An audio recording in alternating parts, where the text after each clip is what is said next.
დილამშვიდობისა. ეს საქართველოს პირველი არხია, თქვენ უყურებთ გადაცემას პირადი ექიმი მარი მალაზონია რესტორანაზე თარგმანით. ჩვენ მორიგ დღეს ვიწყებთ, მორიგ სამუშაო დღეს ვიწყებთ, მორიგი გადაცემით ვართ ეთერში, მაგრამ უცვლელი არის ჩვენი მთავარი სათქმელი და ფრაზა, რომლითაც მე თქვენს ოჯახში ყოველდღიურად სტუმრად მოვდივარ. ჩვენ საუბრობთ ადამიანზე, თქვენ ეს ძალიან კარგად გახსოვთ და საუბრობთ იმიტომ, რომ ეს გადაცემა არის ადამიანის შესახებ, როგორც მთავარ ფასეულობაზე, როგორც ყველაზე დიდ ღირებულებაზე ჩვენ საზოგადოებაში. ჩვენ საუბრობთ ადამიანის სიცოცხლეზე, იმაზე, რაც ყველაზე მეტად გასაფრთხილებელია და ვსაუბრობთ ადამიანის მახასიათებლებზე, იმ შესაძლებლობაზე, რომლითაც შეგვიძლია შევინარჩუნოთ ადამიანის სიცოცხლე, გავახანგრძლივოთ და უზრუნველყოთ ადამიანის ცხოვრების ხარისხი. სწორედ ამიტომ საუბრობთ ჯანმრთელობაზე, იმიტომ რომ ჯანმრთელობა არ გახლავთ ჩვენი ახირება. ჯანმრთელობა არის ინსტრუმენტი, შესაძლებლობა იმისათვის, რომ ადამიანმა მოახერხოს თვითრეალიზაცია და დაიმკვიდროს ადგილი ამ სამყაროში. და როდესაც საუბრობთ სულ ფიზიკურ, მენტალურ და სოციალურ კეთილდღეობაზე, ყველა პარამეტრს ვითვალისწინებთ, რაც ადამიანის იდენტობას განსაზღვრავს. და ასეთ შემთხვევაში ძალიან მნიშვნელოვანია პრობლემები დავინახოთ ასაკობრივ ჭრილში. კიდევ უფრო მნიშვნელოვანია ჩვენი მახასიათებლები აღვიქვათ მთლიანი სურათის ფრაგმენტად და ასეთ დროს გარემოს უზარმაზარი მნიშვნელობა აქვს, გარემოს ცვალებად ფაქტორებს, მათ შორის არის სეზონი. და როდესაც ჩვენ საუბრობთ ჩვენს შვილებზე, როდესაც ჩვენ საუბრობთ ბავშვებზე, განსაკუთრებული ზრუნველობით, განსაკუთრებული პასუხისმგებლობით, ჩვენ ვითვალისწინებთ მათ ასაკსაც და ვითვალისწინებთ გარემოს ფაქტორებსაც, მათ შორის სეზონთან ასოცირებულ პრობლემებს. წლევანდელი გაზაფხული და ზაფხული არის თუ არა განსხვავებული სეზონური პრობლემების თვალსაზრისით, როდესაც ბავშვთა ჯანმრთელობაზე ვსაუბრობთ. არის თუ არა განსხვავებული სურათი ვირუსებით ავადობის, ვიდრე ქონდა მაგალითად წინამორბედ პერიოდებში ან ქონდა წინა წლებში. არის თუ არა საყურადღებო ეგრეთ წოდებული დანომრილი ვირუსები. რას ნიშნავს დანომრილი ვირუსები? ეს ტერმინი სხვადასხვა ძალიან საინტერესოა, რომ ერთ-ერთმა მშობელმა კითხვის სახით მომაწოდა, ასე დასვა კითხვა, რას ნიშნავს დანომრილი ვირუსები და მე გადავწყვიტე, რომ სწორედ ეს კითხვა გამოგვეტანა გადაცემის სათაურად და დღევანდელი ჩვენი გადაცემის სტუმარი გახლავთ ჩვენი გადაცემის მეგობარი, გულშემატკივარი, პედიატრი, რომელსაც თქვენ ძალიან კარგად იცნობთ, თბილისის სახელმწიფო სამედიცინო უნივერსიტეტის პროფესორი ქალბატონი ნანუკა ყავლაშვილი. ნანუკა, დილამშვიდობისა, მოგბრძანდით. დავზანდით. გამარჯობა. გამარჯობა. და გავაგრძელოთ ჩვენი საუბრების ციკლი, რომელიც არის ძალიან ხანდაზმული, მრავალწლიანია ჩვენი ურთიერთობა და ჩვენი გადაცემის ისტორიის განუყოფელი ნაწილი. თუმცა უნდა ვთქვათ, რომ პედიატრებთან საუბარი არის განსაკუთრებით განსხვავებული, იმიტომ რომ თუ მაგალითად ზრდასრული ადამიანების პრობლემებზე საუბრისას მსმენელი, მაყურებელი არის თავად ეს ასაკობრივი ჯგუფი. ბავშვების შემთხვევაში სიტუაცია სრულიად განსხვავებულია.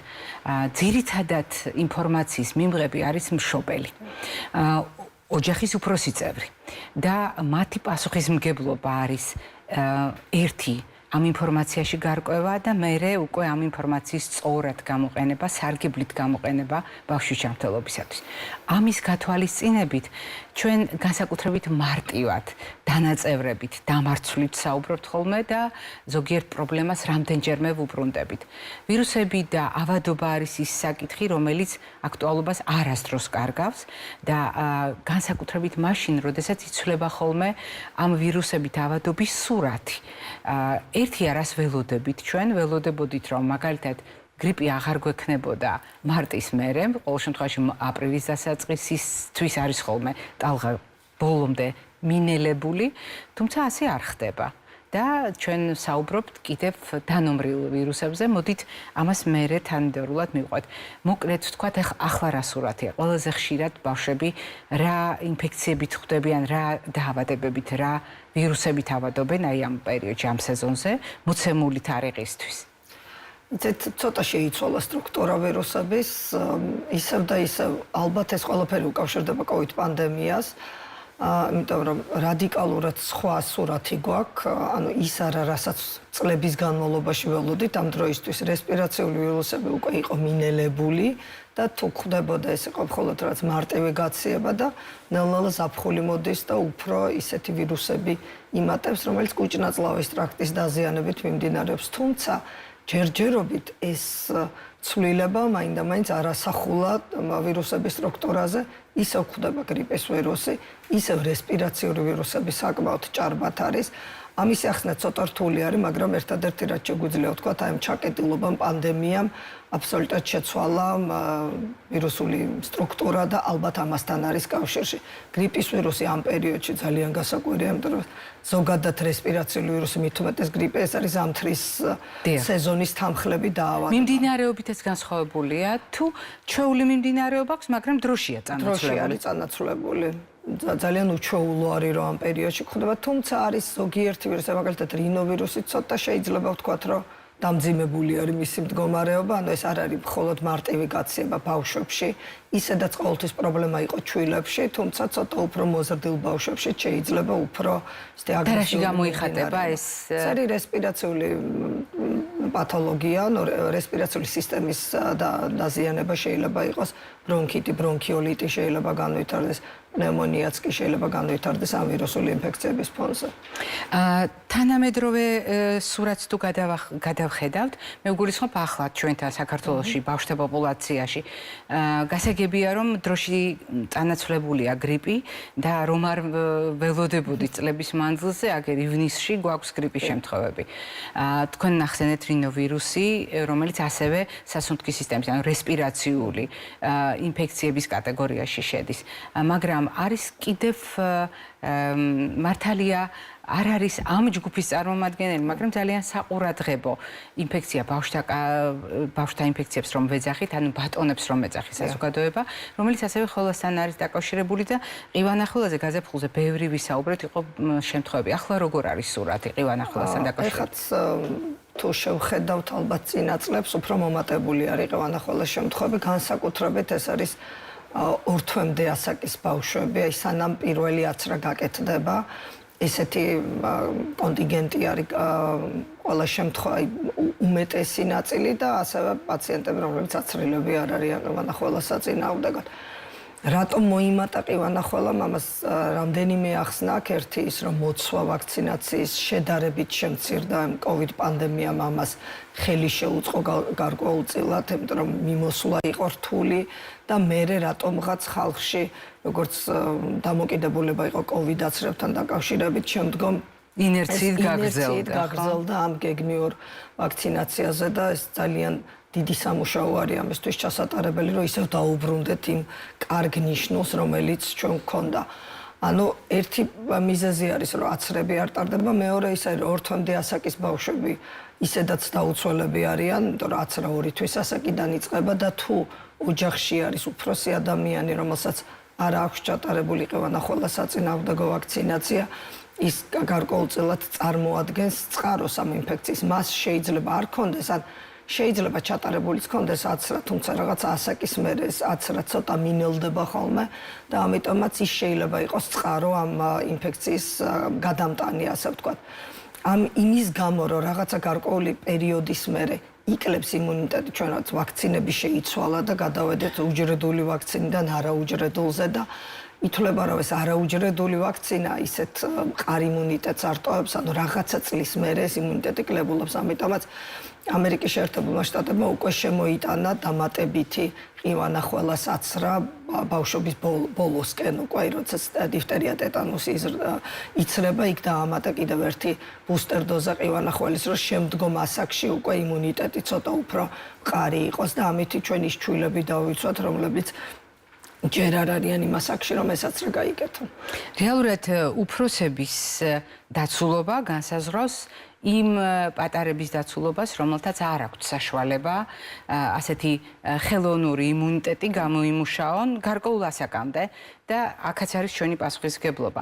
თუმცა ეს ყველაფერი, რაზედაც ჩვენ ვისაუბრეთ, უკავშირდება მიმდინარე პროცესების მიმოხილვას. გარკვეულწილად ჩვენ გადავხედეთ სურათს, როგორია გრიპით ავადობა, როგორია ზოგადად სეზონური ინფექციების თავისებურება და ვისაუბრეთ იმ ტენდენციაზე, რომელიც რომლებიც უკავშირდებოდა ვთქვათ ეგრეთ წოდებულ ბატონებს და რომელიც ძალიან თვალშისაცემი იყო უკვე გაზაფხულზე. მაგრამ მივადექით მთავარ თემას, რომელიც არის დღევანდელი ჩვენი გადაცემის და შეხვედრის საუბრის მთავარი, ასე ვთქვათ, კომპონენტი და სათაურიც გადაცემისა, დანომრილი ვირუსები. ძალიან კარგი სახელი მოუძებნა ჩემი აზრით იმ მშობელმა, რომელმაც თავის დროზე მე ამ თემასთან დაკავშირებით დამისვა კითხვა. იმიტომ რომ ფართო საზოგადოებისათვის უამრავ კითხვას აღძრავს რაღაც საკითხი, რომელიც უსახელოა. თითქოს სახელში უფრო ადვილია მინიშნების ამოცნობა. მაშინ, როდესაც ნომრების მითითება, მეოთხე დაავადება, მეხუთე დაავადება, მეექვსე დაავადება, სრულიად გაუგებარია და რაც მთავარია აღმოჩნდა მშობლებისთვის დამაბნეველი. რას ნიშნავს ვირუსების დანომრვა? რატომ ნომრავთ ასეთ დაავადებებს? რას უკავშირდება და სინამდვილეში რას ნიშნავს ეს ყველაფერი?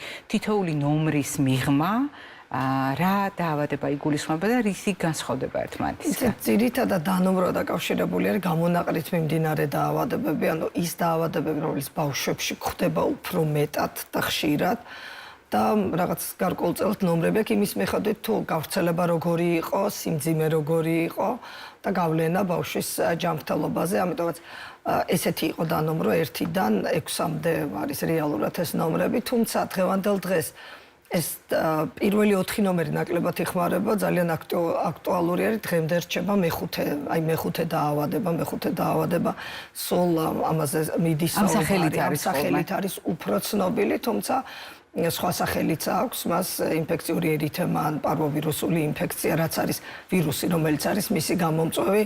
რატომ არის ეხლა დღევანდელ დღეს აქტუალური, ძალიან გავრცელებული არის, ძალიან ეს ლოგიკურია, განსხვავებით ვთქვათ ჩვენ საუბრობდით გრიპზე, საუბრობდით რინოვირუსზე, რომელიც უჩვეულოდ გვეჩვენება ივნისში. როდესაც ვამბობთ იგივე მეხუთე დაავადებაზე, არის ლოგიკური მისი გავრცელება. შეიძლება ეს არ არის მაინდა-მაინც ძალიან სეზონურობასთან დაკავშირებული, პერიოდულად ახასიათებს ხოლმე ბავშვებში, აი რაღაცა დროის მერე ეს და ახლა მაღალია სიხშირე. ახლა არის მაღალი სიხშირე. რომელ ასაკობრივ ჯგუფშია ახლა ყველაზე მეტი? ეს გვხდება მაინც უფრო შედარებით უფრო დაბალ ასაკობრივ ჯგუფში, თუმცა შეიძლება 15 წლამდე ნებისმიერ ასაკში შეგვხვდეს პარვოვირუსული ინფექცია. ძალიან კლასიკური დამახასიათებელი გამოვლინება აქვს ტემპერატურულ რეაქციასთან ერთად, არის გამონაყარი, რომელიც განსაკუთრებით სახეზე არის გამოხატული და ეგრეთ წოდებული ალიყურის დაავადებასაც უწოდებენ, აი თითქოს ხელი შემოარტყეს, სილას რო გააწნევ და ლოყა რო გაწითლდება, ზუსტად ესეთი. მოდით აი აქ გავჩერდეთ და გავაგრძელოთ შემდეგ ამ დაავადების დახასიათება და შესაბამისი რჩევები გაუზიაროთ ოჯახებს. მანამდე ჩვენ გვაქვს ძალიან კარგი შესაძლებლობა გავიხსენოთ, რომ ჩვენი გადაცემის აუცილებელი ნაწილი არის სხვადასხვა რუბრიკა. სინამდვილეში ეს რუბრიკები არის პროექტები გადაცემის კონცეფციის შესაბამისად, რომელიც აერთიანებს წლების მანძილზე პირად ისტორიებს, ადამიანურ ისტორიებს და თავმოყრილია აქ ბავშვების, ხანდაზმულების, მშობლების, სხვადასხვა საჭიროების მქონე ადამიანთა ისტორიები, მათ მიერ მონათხრობი ისტორიები, მათ გარშემო მყოფი ადამიანების მიერ მოთხრობილი ამბები, რომელიც ხას უსვამს რა საოცარი ძალა აქვს ადამიანს, მაგრამ რამდენად მნიშვნელოვანია ის ძალა, რომელსაც ქმნის ადამიანთა ერთობა საზოგადოების სახით და ამიტომ არსებობს ჩვენი რუბრიკაც შეზღუდული შესაძლებლობები, რომელიც ადასტურებს, რომ დიახ ადამიანები არიან ასეთი მდგომარეობით, თუმცა თუ საზოგადოება არის სათანადოდ მწიფე, მაშინ შეზღუდული შესაძლებლობების მიუხედავად ამ ადამიანთა უნარები არის შეუზღუდავი. ქრისტის შანავას მორიგი სიუჟეტი ამ ციკლიდან.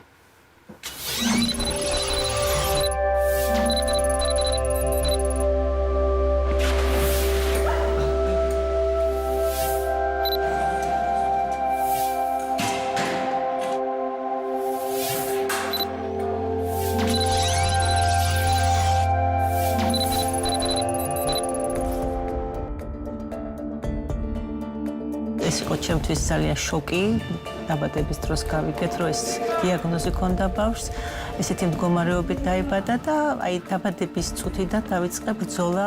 ვიკითხე, რომ მე რა შემიძლია გავუკეთო ჩემს შვილს, გადავდე გვერდზე ჩემი ემოციები და ყველაფერი და გავხდი ჯარისკაცი. მე თვითონ არაფერი არ ვიცოდი ამის შესახებ, მიუხედავად იმისა, რომ ბავშვებთან მუშაობ წლების განმავლობაში, შეხება არ მქონია ასეთ ბავშვთან. ეს სამყარო გამაცნო ჩემმა შვილმა და მასთან ერთად გავიზარდე მე ასე ვთქვით.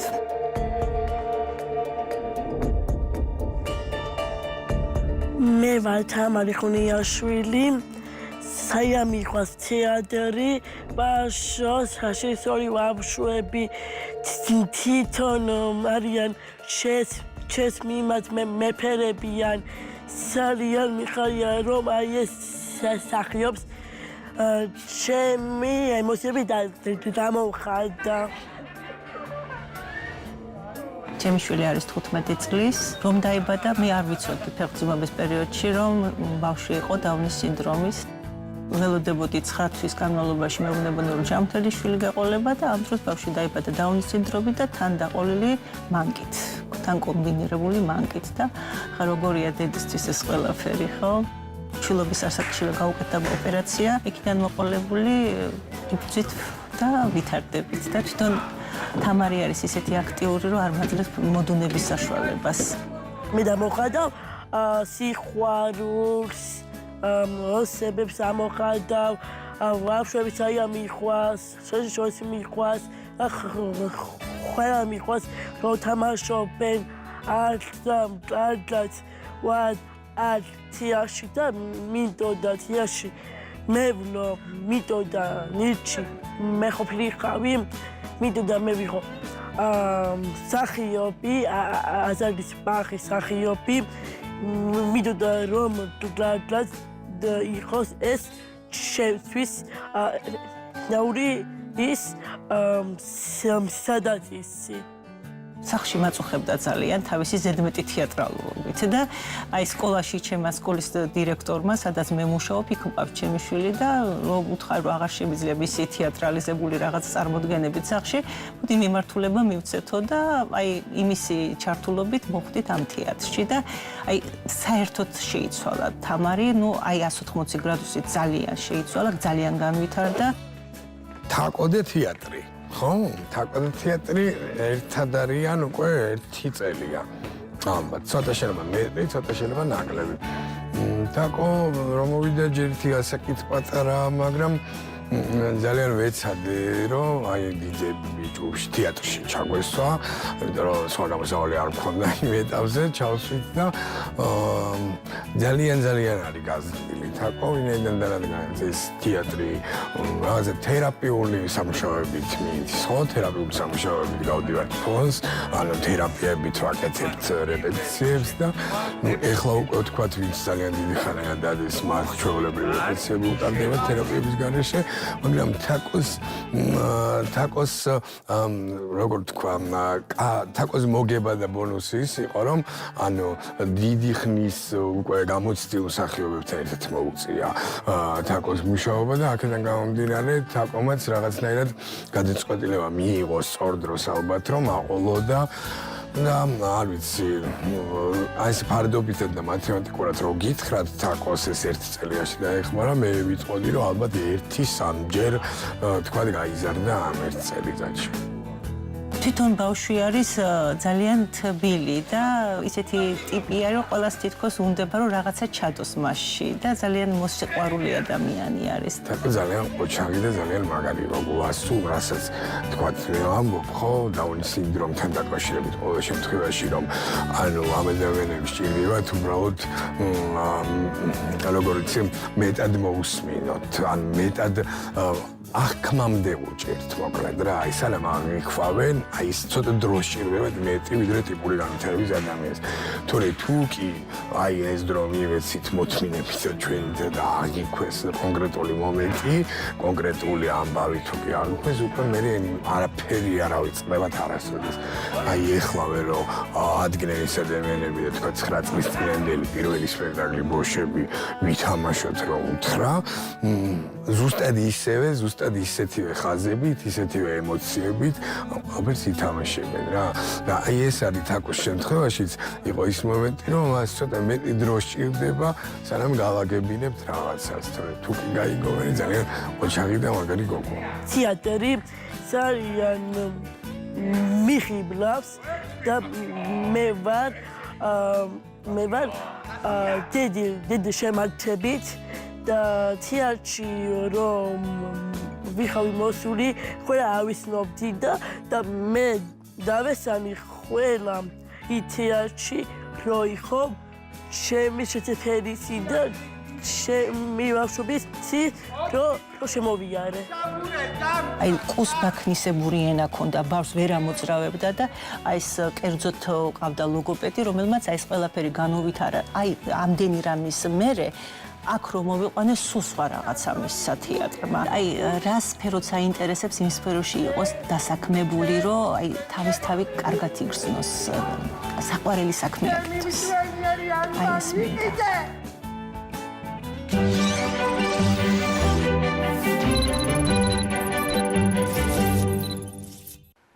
ვაგრძელებთ ჩვენ საუბარს და ჩვენ საუბრობთ ეგრეთ წოდებულ მეხუთე დაავადებაზე. მოდით გავახსენოთ ალიყურის სინდრომი, როდესაც თითქოს სილა აქვს გაწნული ადამიანის სახეზე, განსაკუთრებით ეს თვალშისაცემია პატარა ბავშვების სახეზე, როდესაც გრჩება შთაბეჭდება, თითქოს ვიღაცამ სილა გააწნა და ხელი შემოარტყა. ეს მაინდა-მაინც ადვილი აღსაქმელი არ არის, არც ერთი დატვირთვით. გნებავთ დაავადების და გნებავთ ქცევის და ქმედების თვალსაზრისით, მაგრამ გარდა აი ამ ნიშნისა, რომელიც თვალშისაცემია და ადვილად დასანახი და აღქმადია, კიდევ რა სიმპტომები ახასიათებს, ვისთვისაც უნდა იყვნენ ინფორმირებული ოჯახები? ზოგადად ეს არის ბავშვებში ძალიან სუბუქად მიმდინარე დაავადება, იშვიათად შეიძლება იყოს გართულებები, თუმცა ძირითადი მისი გამოვლენა მაინც ეს არის ტემპერატურული რეაქცია, სახეზე კლასიკური გამონაყარი და გარდა სახისა ტანზეც ჩნდება ეს გამონაყარი, განსაკუთრებით ტემპერატურის მატების დროს გამოჩნდება, ეს არის ლაქოვანი გამონაყარი, რომელიც რაღაცა მომენტში ძალიან წააგავს წითელას გამონაყარს, აი ზუსტად ისეთივე ლაქები არის, უბრალოდ განსხვავება ისე რომ შეიძლება რაღაცა პერიოდში სიცხე რო გაივლის, ცოტა გაქრეს, მინელდეს ეს გამონაყარი და შემდგომ ისევ თავიდან გამოჩნდეს. რა უნდა გააკეთონ ოჯახის პირობებში და არ გააკეთონ? ოჯახის პირობებში ეს არის ჩვეულებრივად უნდა მართონ ბავშვი მისი სიმპტომებიდან გამომდინარე, თუ ეს არის მაღალი ცხელება, ტემპერატურა მაღალია და შესაძლებელია იყოს მაღალი, 38.9-ის ზემოთ თუ წავა ტემპერატურა გამოვიყენოთ. ალიყურს და გამონაყარს? ალიყურს და გამონაყარს რეალურად არაფერი არ ჭირდება, ეს არ არის გამონაყარი, რომელიც ან ალერგიით არის გამოწვეული, ან რაღაცა განსაკუთრებული დისკომფორტი მას არ ახასიათებს, უბრალოდ ვიზუალურად რო შეხედავთ, ეს არის ძალიან ზედმეტად, ცოტა ზედმეტად გაწითლებული ლოკები, რომელიც თავისთავად გაივლის. ძირითადად ეს არის 4-5 დღე შემდგომ ეს გამონაყარი ნელ-ნელა ჩადგება და გაივლის. უბრალოდ ზოგადად როგორც ნებისმიერი სხვა დაავადების დროს ამ დაავადებას ახასიათებს უფრო მსუბუქი მიმდინარეობა, მაგრამ ყველაფერი მაინც ადამიანის ორგანიზმზეა დამოკიდებული, ზუსტად ესაა ბავშვის ორგანიზმზე, ამიტომ თუ იქ რაიმე სუსტი წერტილი არის, შესაძლებელია ამ ვირუსმა დააზიანოს, ამიტომ დედამ უნდა იცოდეს, რომ თუ ცხელება, თქვა 3 დღეზე მეთხას ძალიან მაღალი გრძელდება, ან ცხელებათა შორის ინტერვალი შემცირდა და ვერ აკონტროლებს სიცხის დამწევით ამ ტემპერატურულ რეაქციას, ან ბავშვის ზოგადი მდგომარეობა დაირღვა. თქვა ჩვეულებრივად, როგორც კი ტემპერატურა დაიწოს, ბავშვი უნდა იყოს ჩვეულებრივად აქტიური, უნდა საკვებსაც იღებდეს, სითხესაც იღებს, თუ ზოგადი საშიშროების ნიშანი რომელიმე იქნება, ან სითხეს ვერ იღებს, საკვებს ვერ იღებს, ღებინება წამოვიდა, ან რაიმე უჩვეულო ესეთ სიმპტომი, რა თქმა უნდა, აუცილებელი არის ექიმთან კონტაქტი.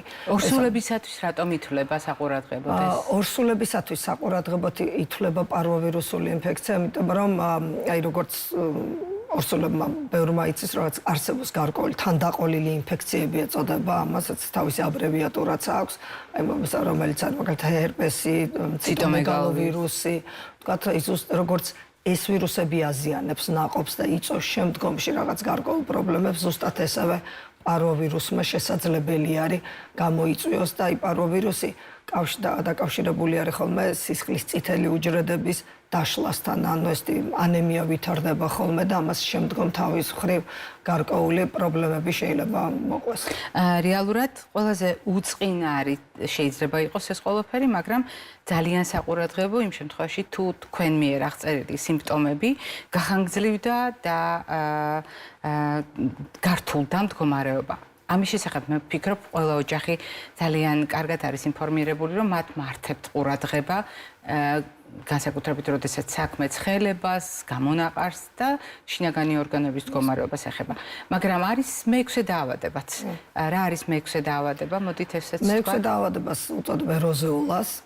ეს ძალიან სამდღიან ცხელებასაც უწოდებენ, არა ეს არის დაავადება, რომელიც არის ჰერპეს ვირუსების ჯგუფთან დაკავშირებული, მე-6 ტიპის ვირუსი არის და ესეთი მიმდინარეობა ახასიათებს სამდღიანი მაღალი ცხელება არის, შეიძლება სხვა სიმპტომი არც არაფერი არ იყოს, მაინდა-მაინც გამოხატული და ერთი რაც თქვათ ამ ვირუსს ახასიათებს, რომ საკმაოდ ხშირად ასოცირდება ფებრილურ გულყრასთან, ანუ იმ მაღალ ტემპერატურაზე განვითარებული გულყრა, რომელიც რეალურად მშობლისთვის ძალიან რთული სანახავი და აღსაქმელია, როდესაც შენს ბავშვს ეს ემართება, თუმცა რეალურად ეს ისე გაივლის, რომ არანაირ პრობლემას არ ტოვებს და რატომ არის გაერთიანებული ამ გამონაყრის დაავადებებში, რატო ქვია მე-6 დაავადება, რომ ეს სამდღიანი ცხელება, როდესაც გაივლის, აი მერე მოდის ხოლმე გამონაყარი და აქაც გამონაყარი არის ისეთივე ლაქოვანი და პაპულებით ოდნავ ამოწეული სხეულიდან, თუმცა როზეოლას იმიტომ უწოდებენ, რომ როუზიდან გამოწევ ვარდისფერი, უფრო შედარებით უფრო ღია ფერის არის, უფრო მოვარდისფრო გამონაყარი არის. აქაც ისეთივეა ქცევის წესები, რომელიც აქაც ისეთივე არის ცხელება, ანუ წინასწარ თქმა იმის, რომ ეს არის როზეოლა, ცოტა რთულია. მე-5 დაავადება ადვილი არის, იმიტომ რომ კლასიკური გამონაყარი თავიდანვე არის. აქ გაქვთ სამდღიანი ცხელება და ცხელება როდესაც გაივლის, მერე გამოაყრის ხოლმე და რატომაც უკავშირება ხოლმე ალბათ უფრო ალერგია არის, აი რაღაცა მივეცით და ამაზე განვითარდა, როდესაც აქავილი არ ახასიათებს, არ არის ალერგიისთვის დამახასიათებელი ტიპი 2 გამონაყარი და თავისით გაივლის რამოდენიმე დღეში, ანუ და ვიცოდეთ, რომ სავარაუდოდ ეს მაღალი ცხელება იყო დაკავშირებული ჰერპეს ინფექციასთან და ეს იყო როზეოლა. თუმცა სასურველია, რომ ამ დროს მშობელმა არ დაკარგოს კომუნიკაცია ექიმთან, იმიტომ რომ ეს მიეხმარება მას ყველანაირი გართულება და პრობლემა აიცილოს თავიდან. და არის კიდევ ერთი ძალიან უცნაური სახელი, რომელიც ბოლო ხანებში მშობლებს ხშირად ესმით და ძალიან დამაბნევებელია, დაავადება, რომელსაც ასეთი ჩახლართული და ერთი შეხედვით უხეშად მოსასმენი დასახელება აქვს, ხელების, ფეხების და პირის დაავადება. რა არის ეს, რა უცნაური დაავადება?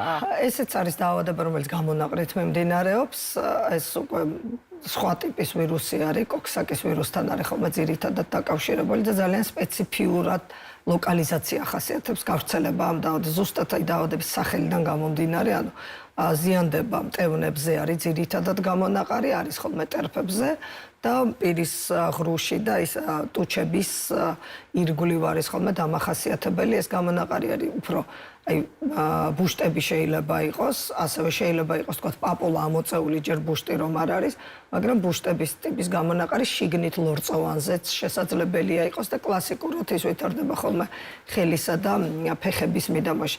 რა თქმა უნდა, ძირითადად მტევანი არის და ტერფი არის, თუმცა შეიძლება სხვა ადგილებშიც იყოს, რაც უფრო მცირე ასაკის არის ბავშვი, შეიძლება უფრო ფართო გავრცელება ქონდეს ამ გამონაყარს.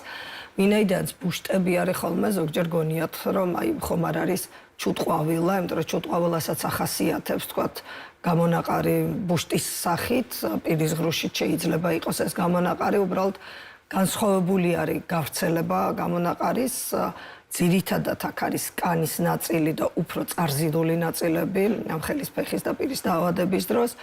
ხოლო ჩუტყვავილას შემთხვევაში ნებისმიერ ადგილას შეიძლება იყოს და განსაკუთრებით თავის თმიან ნაწილთან უნდა აუცილებლად მოვძებნოთ, აი როდესაც ეჭვი არის ჩუტყვავილას, ვეუბნებთ, რომ თავი კარგად დაუთვალიერეთ და თუ თავშიც არის ესეთი ბუშტები, ესე იგი ეს ნამდვილად ჩუტყვავილა.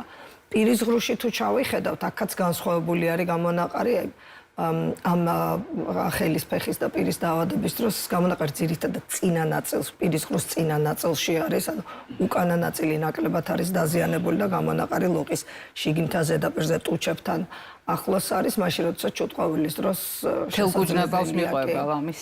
თელს სხეულში შეიძლება გავრცელდეს, დიახ. ქცევის წესები, როგორც ეჭვი მაქვს, აქაც იგივე უნდა ვთქვათ.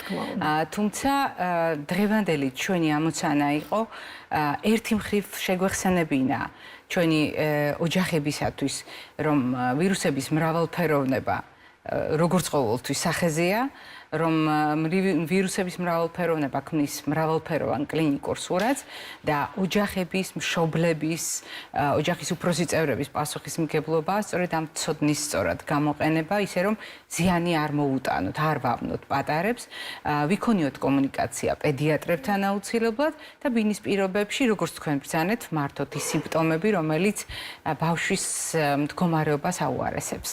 მე მგონი ძირითადად მოვასწარეთ. ძირითადად მოვასწარეთ კი. ძალიან დიდი მადლობა ნანუკა, მაყურებელს შევახსენებ დღევანდელი ჩვენი გადაცემის სტუმარი გახლდათ თბილისის სახელმწიფო სამედიცინო უნივერსიტეტის პროფესორი, ექიმი, პედიატრი, ქალბატონი ნანუკა ყავლაშვილი. მე ჯერ არ გემშვიდობებით, რადგან წინ გველოდება კვებითი შუქნიშანი ბავშვებისთვის.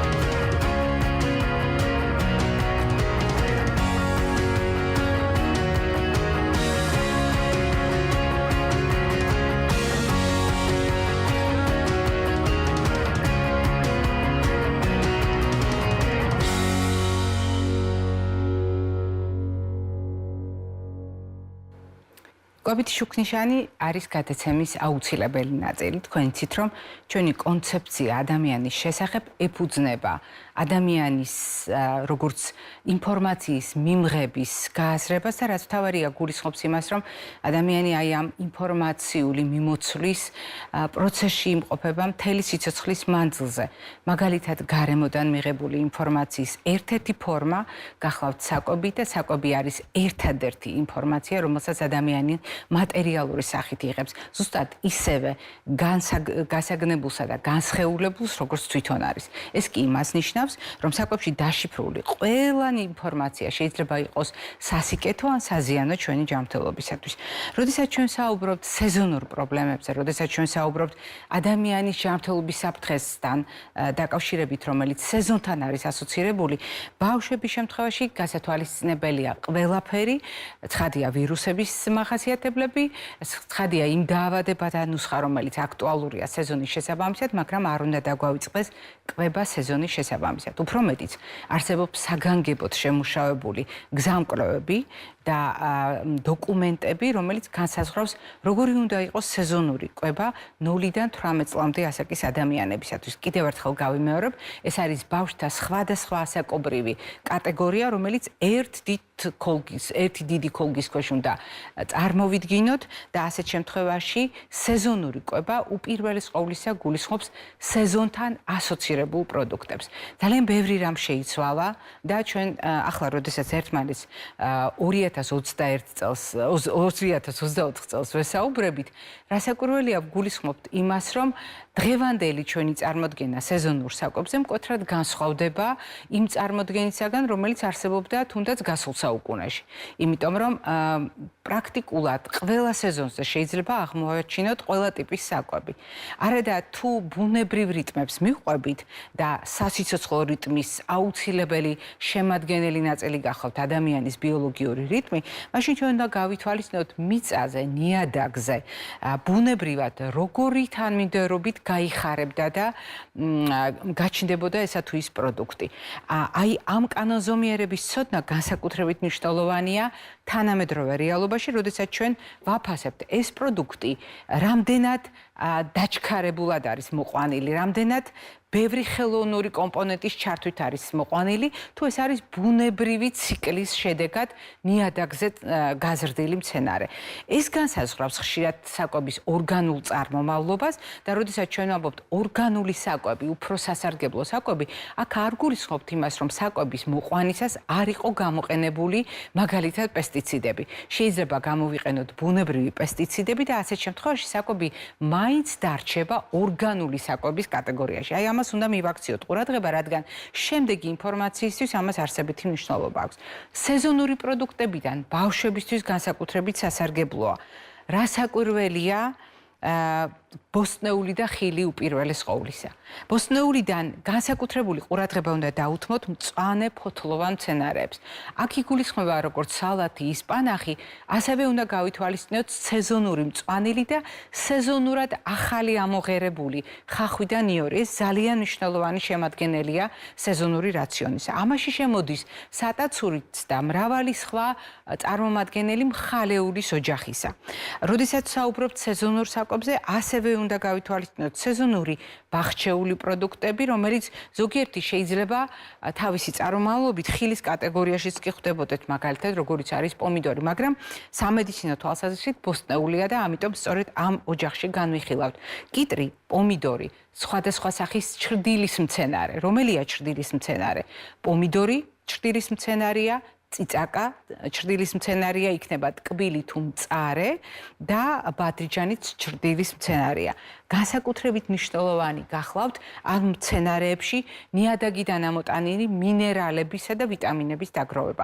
ვიტამინების არსებობა ამ პროდუქტებში ძალიან მნიშვნელოვანია და საცოცხლოდ მნიშვნელოვანია, იმიტომ რომ ყველა მათგანი არის ცხიმში არახსნადი, ანუ წყალში ხსნადი ვიტამინები, მაგრამ ფერად თუ მივირთმევთ, ეს იმას ნიშნავს, რომ ცხიმში ხსნადი ავიტამინის წინამორბედ ნივთიერებებს ვიღებთ.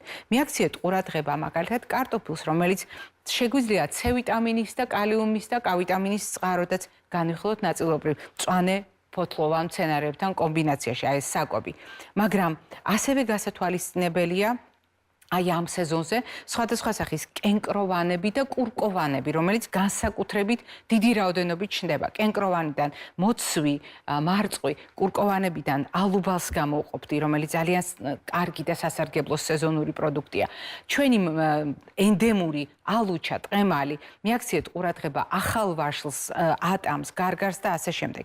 მაგრამ გასათვალისწინებელია აგრეთვე სეზონურად შეცვლილი რძის პროდუქტების შემადგენლობა, იმიტომ რომ საქონელი ბალახზე გადადის და ბუნებრივი საკვებით იკვებება და შემადგენლობა არის უკიდურესად სასარგებლო ბავშვებისთვის, განსაკუთრებით წყლის ბალანსის დაცვის პირობებში. აი ეს არის ის წონასწორობა, რომელიც ჭირდებათ ბავშვებს. და ნაკლებად ჭირდებათ მათ ის პროდუქტები, რომელიც არის ყვითელ ზონაში. მიუხედავად იმისა, რომ არ დადეგები ახლოვდება, მიუხედავად იმისა, რომ ბავშვების რეჟიმი უფრო გათავისუფლებულია და მათი სურვილი თვითონ აირჩიონ საკვები პროდუქტები, რეჟიმის, ულუფაც, რაციონიც, ასეთ შემთხვევაში ჩვენი მუშაობა საჭიროა ყოველდღიურად. მუშაობა არა დატუქსვით, არა დირექტივებით, არამედ საკუთარი მაგალითით, ოჯახური ტრაპეზით, მეგობრების მიერ ტრაპეზის გაზიარებით, როდესაც თუნდაც მცირე ასაკის, ან უფრო მოზრდილი ასაკის ბავშვები ალკოჰოლთან ურთიერთობაში, რომ აუცილებლად უნდა იყვნენ დისტანცირებულები, რომ გაზიანი ტკბილი სასმელები, ყავით და ჩაით გატაცება, მაგარი ნაყენებით გატაცება, სხვადასხვა ხემსით გატაცება უნდა იყოს ძალიან ფრთხილი, მაგრამ არის მეორე ძალიან მნიშვნელოვანი მხარე. კი ბატონო, ხილი ბოსტნეული სასარგებლოა, მაგრამ რა ვქნათ თუ დატვირთულია ესენი სხვადასხვა ქიმიკატებით და ხშირად მშობლები ამბობენ, როგორ უნდა მივცე ასეთ ამამად, როდესაც უამრავი მაგალითად პესტიციდია გამოყენებული. არადა ჩვენ ხშირად არ ვითვალისწინებთ, რომ დიახ პროდუქტში შეიძლება იყოს ასეთი პროდუქტები, ასეთი ქიმიკატები, მაგრამ ძალიან მნიშვნელოვანია ხანგრძლივად ვრეცხოთ და ის რაც არის შიგნით უკვე პროდუქტის შიგნით, მაქსიმალურად გავანეიტრალოთ ისეთ პროდუქტებთან კომბინაციაში, რომელიც ასეთი ქიმიკატებით დატვირთული არ არის. საკვების მრავალფეროვნება უფრო დაცულს ხვდის და კიდევ ერთი გავითვალისწინოთ, რომ მაგალითად პროდუქტებში დამაბინძურებელი შეიძლება იყოს სხვადასხვა სახის.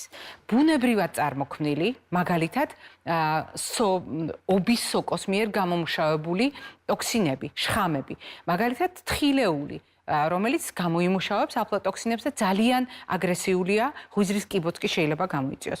მაგალითად, ნივთიერებები, რომელიც ჩვენ დავამატეთ დაუდევრად და განსაკუთრებით ვისაც აგრარული მეურნეობა აქვს, გაითვალისწინეთ, სხვებზე თუ არ იფიქრებთ, თქვენი ოჯახის წევრებზე იფიქრეთ, თქვენ შვილიშვილებზე იფიქრეთ, რომელთაც აი ამ ბევრი წამლით დატვირთული საკვები უნდა მიიღონ და ნიადაგი რჩება ძალიან დიდხანს და როგორც კვლევები ადასტურებს, საუკუნეების მანძილზე შეიძლება დარჩეს ამ ქიმიკატებით დაბინძურებული. მიაქციეთ ყურადღება იმას, რომ შეიძლება ქიმიური ნაერთები, თუნდაც ანტიბიოტიკები იყოს, მაგალითად, ხორცსა და რძის ნაწარმში. მაგრამ თუ ჩვენ წინდახედულად გამოვიყენებთ, მაგალითად, თუნდაც სჭირდებოდა საქონელს დაკლამდე გარკვეული პერიოდით, 2 კვირით ადრე მაინც შეწყოთ, კიდევ უკეთესია თუ თვეზე მეტია პერიოდი გასული, მაშინ ნაკლები პრობლემა იქნება და თუ ქიმიკატები მიირთვა საქონელმა, მაშინ შეწვა, შებოლვა, დაშაშხვა ამას აძლიერებს. მე ამ თემას დავუბრუნდები, აუცილებლად გავაგრძელებ და გავაგრძელებთ მაგალითად მიკოპლასტიკის ჭრილში, იმიტომ რომ დამაბინძურებელი შეიძლება იყოს პლასტმასიდან გადასული, განსაკუთრებით თუ მაღალ ტემპერატურაზე გახურებული გვაქვს და ცხიმები, რომელსაც ჩვენ ვიყენებთ, მაგალითად, შეიძლება იყოს წინაპირობა ასეთი ნივთიერებების წარმოქმნის. თუ ზეთში ვამზადებთ პროდუქტს, მას მაღალი დუღილის ტემპერატურა აქვს, დაბალი აქვს კარაქს, ამიტომ კარაქში შეიძლება მხოლოდ ერბოკვერცხი შევწვათ. ყველა დანარჩენ შემთხვევაში თუ კარტოფილზე ალაპარაკი, კარტოფილი კარაქთან ერთად ნიშნავს თეთრ კვამს, რომელიც წარმოიქმნება და რომელიც ჩვენ მიერ ხელოვნურად შექმნილი ის სახიფათო ნივთიერებაა, რომელიც ჩვენი ორგანიზმისათვის კიბოს რისკის სახით ბრუნდება. ეს იყო დღევანდელი ჩვენი რეკომენდაციები თემატურად. მე ხოლმე გემშვიდობებით და ტრადიციულად ჯანმრთელობას, ღირსეულობას გისურვებთ.